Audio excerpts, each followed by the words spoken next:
मुस्लिम धर्म के एक भाई ने टिप्पणी की है कि अल्लाह कबीर नहीं है, अल्लाह इंसान नहीं हो सकता। इसका जवाब देने के लिए हमारे साथ हैं डॉक्टर शहजाद खान। नमस्कार शहजाद जी। नमस्कार जी। डॉक्टर शहजाद जी, आपसे मेरा पहला सवाल यह है, क्या मुसलमान पाक कुरान के ज्ञान को नहीं समझे हैं? क्या इस बात को आप प्रूव कर सकते हैं? आपने जो सवाल किया है उसे ये साबित आप ये कह रहे हो कि मुसलमान कुरान पाक के ज्ञान को नहीं समझा। जी जनाब, अगर मुसलमान भाई कुरान पाक के ज्ञान को समझ पाते तो कुरान पाक को बोलने वाला खुदा अर्थात जिसने कुरान पाक की आयतों को हज़रत मोहम्मद सल्लल्लाहु अलैहि वसल्लम पर नाजिल की है जिब्राइल अलैहिस्सलाम फरिश्ते के द्वारा, वो सूरह फुरकान 25 आयत 52 से 59 में यह नहीं कहता कि फ़ला तूतियल काफिरन जाहिदुम बिही जहादन कबीरन, कि वह खुदा जिसने पानी के एक बूंद से आदमी औरत को उत्पन्न किया, फिर साहिब नस्ल किसी का दामाद, किसी की बेटी, किसी की बहू बनाकर इस जहान में उतारी, जिस खुदा ने आसमान और ज़मीन जो कुछ इसके दरमियान है सबको 6 दिन में बनाया और 7वें दिन तख्त पर जा विराजा, उस खुदा के बारे में किसी बाखबर अर्थात इल्म वाले से पूछकर देखो। यदि मुसलमान भाई कुरान पाक की आयतों को समझ जाते या कुरान पाक को बोलने वाला खुदा खुद समर्थ होता या पूरे जहान का मालिक होता तो वो किसी को भी यह बताता नहीं कि मैं खुदा हूँ या मैं समर्थ हूँ, क्योंकि समर्थता की पहचान अपने आप ही पता चल जाती है। इसलिए हज़रत मोहम्मद सल्लल्लाहु अलैहि वसल्लम के ऊपर नाजिल की हुई किताब जिसका नाम था कुरान पाक, जो हज़रत मोहम्मद सल्लल्लाहु अलैहि वसल्लम पर नाजिल की गई है, उसके सूरह फुरकान 25 आयत से 52 से 59 में जो प्रकरण लिखा है वो बाखबर सतगुरु रामपाल जी महाराज की इस वीडियो से साबित होता है। कृपया करके इस वीडियो को देखें। एक परमात्मा की पूजा करने के लिए हम भी कहते हैं कि एक ही परमात्मा की इबादत पूजा करनी चाहिए, दूसरे की नहीं। और पवित्र मुसलमान धर्म के श्रद्धालु भी यही मानते हैं कि एक अल्लाह जो समर्थ है उसकी इबादत करनी चाहिए, उसकी अतिरिक्त जो इबादत करता है वो मुसलमान नहीं, यानी वो पवित्र आत्मा नहीं, वो मोक्ष प्राप्ति नहीं कर सकता। और हम भी यही मानते। अब देखते हैं ये मुसलमान भाई जिस अल्लाह को पूज रहे हैं वो अल्लाह ताला है भी कि नहीं, इसी कुरान मजीद से या कुरान शरीफ से। अब देखिएगा, अब ये कुरान शरीफ उठा ली हमने, बात वही है, अंतर कोई नहीं इनमें। अब पवित्र कुरान शरीफ दिखाएंगे आपको।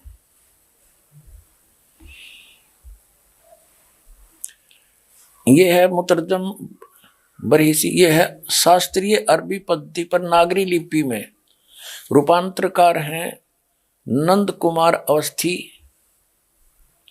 शेरवाणी संस्करण ये कहां से प्राप्त होती है?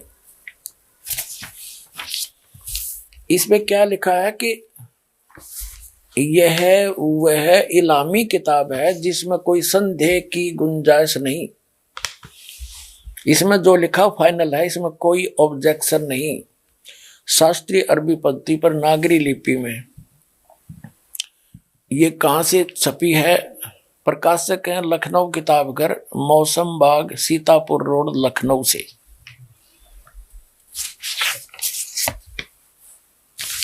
यहां देखिएगा, ये 17वां संस्करण है 2008 ईस्वी में, और पृष्ठ संख्या है 1024।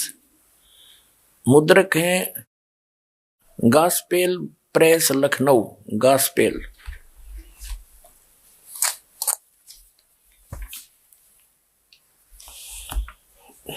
यहां देखिएगा, यह है सूरत फुरकान।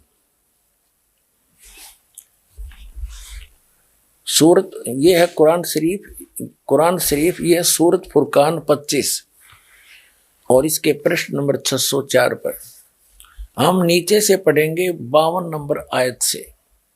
फुरकान का जो अर्थ देखा शब्दकोश के अंदर, उसमें लिखा है कि मानदंड, ब्रैकेट में लिखा है झूठ और सच के बीच में, यानी सत्य और झूठ को जांचने का यानी निष्कर्ष निकालने का एक पैमाना है यह फुरकान। तो इस पूरी कुरान शरीफ की पूरे कुरान शरीफ का ये निष्कर्ष है, ये मानदंड है, यानी पैमाना है सच्चाई और झूठ, सत्य और असत्य का निर्णय करने के लिए। तो इसमें पढ़ते हैं हम क्या लिखा है, देखिएगा। ये है सूरत फुरकानी 25 और 604 पृष्ठ पे इस प्रकाशन के हम पढ़ेंगे नीचे से। ये 51वीं आयत समाप्त हुई, 52वीं प्रारंभ होती है। फला तुतियल काफिरिन व जाहिदुम बिही जिहादन कबीरन। ये सबक लिखा कबीरन, कबीर कहो, कबीरा कहो, कबीरन कहो।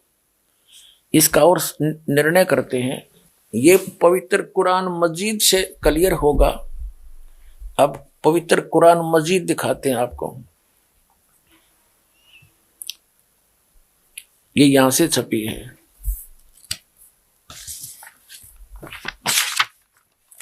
ये भी पहले भी दिखाई थी आपको, ये वही है। ये यहां से इसका पूरी जानकारी है, कहां से छपी है, कौन इसका अनुवाद करता है। और अब इसके हम आते हैं, ये वही सूरत फुरकान 25 और कुरान मजीद 576 पृष्ठ पे इस प्रकाशन के हम यहीं आते हैं नीचे। ये है 51वीं आयत समाप्त हुई। इसमें पंक्ति भी नहीं बदली है, अक्षर भी सिर्फ लिखने मंत्र थोड़ा किया। फला तुतियल काफिरन न जाहिदुम बिही जिहादन कबीरा। कबीर कहो, कबीरा कहो, कबीरन कहो, खबीरा कहो, खबीरन कहो। तो इसमें स्पष्ट है ये कबीरा, और इसका यहां अनुवाद किया है इसके साथ में। ये 52वीं आयत का अनुवाद चला है। तो तुम काफरों का कहा ना मानो, उनसे इस कुरान के हुक्म के मुताबिक बड़े जोर से लड़ो। अब उन कबीर का अर्थ बड़ा कर दिया। अब हम फिर कुरान शरीफ को लेते हैं। ये पवित्र कुरान शरीफ है, यहां से देखिएगा। उसमें से हमने ये निर्णय करना था कबीर और कबीरा और कबीरन। ये कुरान शरीफ फिर ले ली हमने, सूरत फुरकानी 25 और 604 पृष्ठ पे हम आगे ये नीचे आएंगे। ये 52 नंबर आयत है, 51 यहां समाप्त हुआ, 52 प्रारंभ हुआ। फला तुतियल काफिरिन व जिहादुम बिही जिहादन कबीरन। इसका अनुवाद बिल्कुल सामने किया है। ये अनुवाद करता भी मुसलमान भाई है कोई। तो ए पैगंबर, ये कुरान शरीफ का ज्ञान दाता बोल रहा है। तो ए पैगंबर, तुम काफिरों का कहा न मानना और इस कुरान की दलीलों से उनका सामना बड़े जोर से करो। अब देखो, जिहाद का अर्थ लड़ाई नहीं है, ये अनुवाद बिल्कुल सही किया इसने। उनका सामना करो बड़े जोर के साथ, संघर्ष करो, उनकी बातों में मत आना। अब इसका कहने का तात्पर्य ये है इस कुरान शरीफ की इस आयत का कि कुरान शरीफ का ज्ञान दाता हजरत मोहम्मद जी को संदेश भेज रहा है जिब्रील देवता के माध्यम से या कोई अन्य तरीके से एज इट इज। वो कह रहा है कि इन काफिरों की बातों में मत आना। ये काफिर तो अल्लाह के अतिरिक्त ऐसों की पूजा करते हैं जो उनको ना हानि कर सकते हैं ना लाभ दे सकते हैं, और वो ना मानने कि ये उस कबीर नामक अल्लाह यानी बड़े भगवान, ये बड़ा कहते हैं, हम बड़ा ही मानकर चलते हैं आज, उस बड़े भगवान की यानी पूर्ण परमात्मा की भक्ति ये काफिर नहीं करते। आप इनकी बातों में मत आना। सीधी सी बात है, ये आपकी नहीं माने तो आप उनकी बातों में आकर उनके साथ ना हो जाना, उसके लिए संघर्ष करना, चाहे कितना कष्ट उठाना पड़ो। तो वही हजरत मोहम्मद जी ने किया है, इसका अर्थ ये। अब हम देखते हैं अब क्या बताया है, देखिएगा। तो ए पैगंबर, तुम काफिरों का कहा न मानना और इस कुरान की दलीलों से उनका सामना बड़े जोर से करो। ये बिल्कुल सही, इन्होंने कबीर का अर्थ बड़ा कर दिया, ठीक है। कुरान शरीफ का ज्ञान दाता ये भी स्पष्ट कर रहा है कि ये कबीर जो अल्लाह है, अल्लाह कबीर है, ये वही है जिसने 6 दिन में सृष्टि रची और 7वें दिन तख्त पर जा बैठा, जा विराजा। इससे ये सिद्ध होगा आपके समक्ष कि कुरान शरीफ का ज्ञान दाता अपने से अन्य कोई बड़े परमात्मा की महिमा सुना रहा है हजरत मोहम्मद को। इससे यह सिद्ध हो जाएगा कि कुरान शरीफ का ज्ञान दाता अल्लाह अकबर नहीं है। अब देखना, अब हम 607 पृष्ठ पर पढ़ रहे हैं, सूरत फुरकान 25 आयत नंबर 52 हमने पहले पढ़ ली, अब 53 पढ़ते हैं।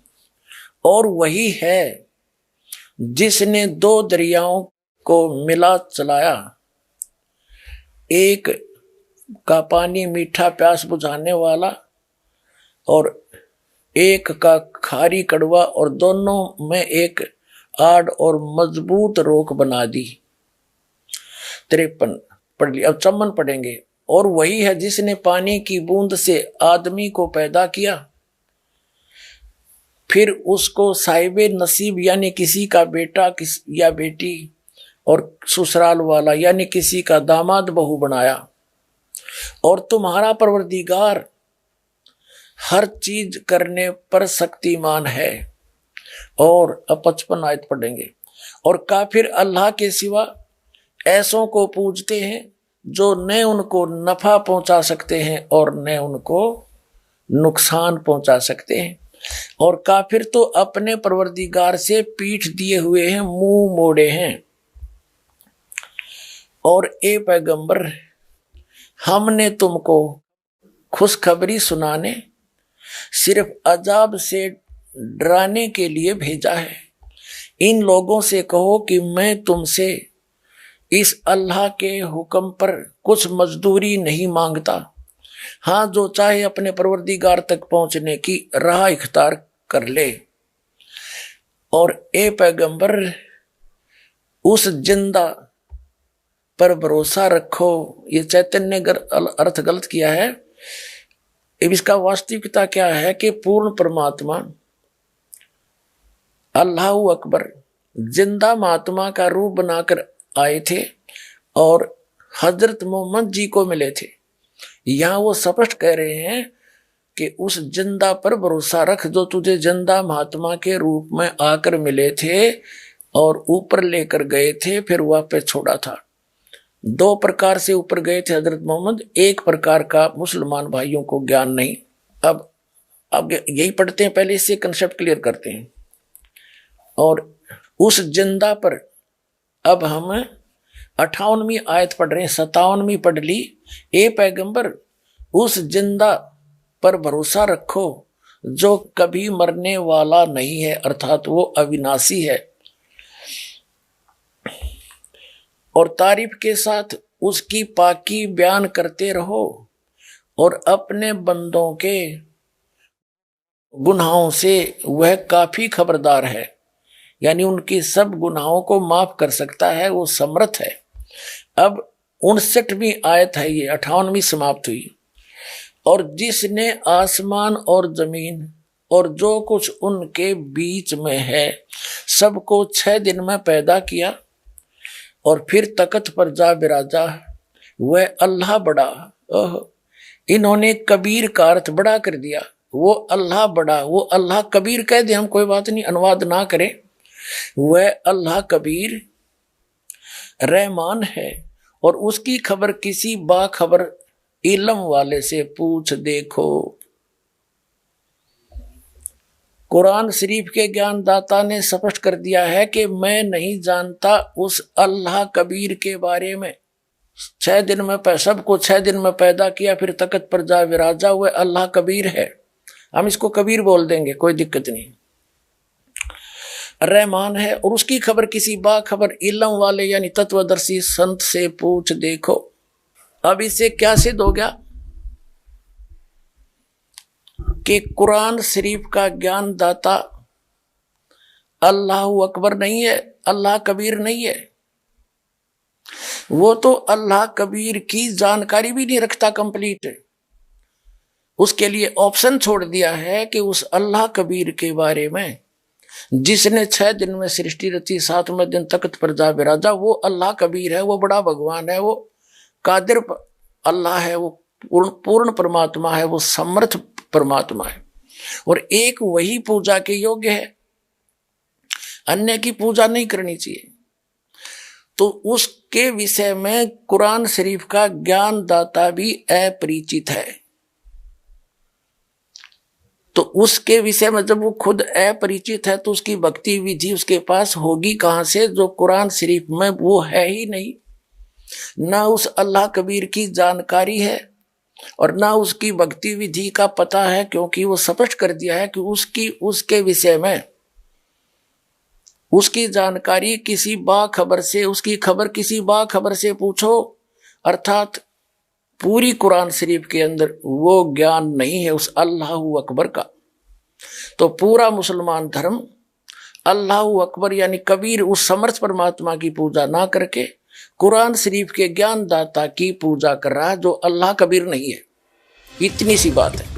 इससे ये सिद्ध होता है कि कुरान पाक बोलने वाला खुदा किसी अन्य कादिर कबीर खुदा के विषय में कह रहा है। वह उस अन्य कादिर कबीर खुदा के बारे में खुद भी जानता नहीं है। जब अन्य कादिर कबीर खुदा के बारे में कुरान पाक बोलने वाला खुदा नहीं जानता, तो ये कैसे, इससे ये सिद्ध होता है कि कुरान पाक की आयतों को मुस्लिम भाई नहीं समझ पाए, अर्थात मुसलमान कुरान पाक के ज्ञान को समझ नहीं पाया है। हमारा अगला सवाल है शहजाद जी, क्या कबीर खुदा है? अगर है तो मुस्लिम अभी तक क्यों नहीं जान पाए? नाउज़ुबिल्लाह, अल्लाह रहम करे। देखो, रही बात कुरान पाक से कबीर खुदा साबित करने की, तो कबीर परमात्मा सुब्हानहू तआला का जो ज्ञान है, कबीर खुदा सुब्हानहू तआला का जो ज्ञान है, वह कुरान पाक के अंदर नहीं है।